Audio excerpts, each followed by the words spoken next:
Selamat datang dalam sesi bacaan buku harian Santa Faustina. Para opa, oma, bapak, ibu, dan sahabat-sahabat sekalian, mari kita baca dan dengarkan bersama-sama. Buku harian Santa Faustina nomor 1646 sampai 1650. Hari ini penderitaanku meningkat. Di samping itu, aku merasakan luka-luka pada tangan, kaki, dan lambungku. Aku menanggungnya dengan sabar. Aku merasakan keganasan musuh jiwa-jiwa, tetapi ia tidak menyentuh aku. 1 April 1938. Sekali lagi, hari ini aku merasa kurang sehat.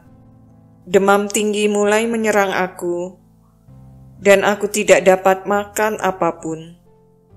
Aku ingin minum sesuatu yang segar, tetapi tidak ada air sedikit pun dalam tempat minumku. Semua ini, oh Yesus, ku persembahkan untuk memperoleh kerahiman bagi jiwa-jiwa. Baru saja aku membarui niatku dengan cinta yang lebih besar. Salah seorang novis masuk dan memberi aku sebuah jeruk yang besar yang dikirim oleh pembimbing novis. Di sini aku melihat tangan Tuhan. Hal yang sama terjadi lagi beberapa kali. Pada saat itu, walaupun orang mengetahui kebutuhan-kebutuhanku, tidak pernah aku menerima sesuatu yang segar untuk kumakan, meskipun aku telah memintanya. Namun aku tahu bahwa Allah meminta penderitaan dan pengorbanan. Aku tidak menulis penolakan-penolakan itu secara rinci, sebab merupakan masalah yang rumit dan sulit untuk dipercaya. Tetapi Allah memang dapat menuntut pengorbanan-pengorbanan seperti itu. Aku sedang berpikir-pikir untuk minta kepada Mother Superior agar mengizinkan orang mengantar sesuatu ke kamarku untuk menghilangkan dahagaku yang luar biasa. Tetapi sebelum aku memintanya, Mother sendiri mulai berbicara. Suster, marilah mengakhiri penyakit ini sekali untuk selama-lamanya, dengan cara apapun. Perlu diadakan perawatan serius atau sesuatu yang lain. Hal seperti ini tidak dapat dibiarkan lebih lama lagi. Tidak lama kemudian, ketika aku sendirian, aku berkata, "Ya Kristus, apa yang harus kulakukan? Haruskah aku minta kepadamu kesehatan atau kematian?" Aku tidak mendapat perintah yang jelas. Maka aku berlutut dan berkata, "Semoga kehendak kudus-Mu terlaksana di dalam permasalahanku ini. Berbuatlah terhadap aku, ya Yesus, seperti yang Engkau kehendaki." Pada saat itu juga, aku merasa bahwa aku sama sekali sendirian, dan beragam godaan menyerbu aku. Tetapi dalam doa yang tulus ini, aku merasakan damai dan beroleh penerangan. Aku memahami bahwa superior hanya ingin mencobai aku. Aku tidak tahu bagaimana ini terjadi. Kamar tempat aku terbaring sangat diabaikan. Kadang-kadang kamar itu tidak dibersihkan selama lebih dari 2 pekan. Seringkali tidak seorang pun mau menyalakan api di tungku pemanas, dan karena itu batuku semakin memburuk.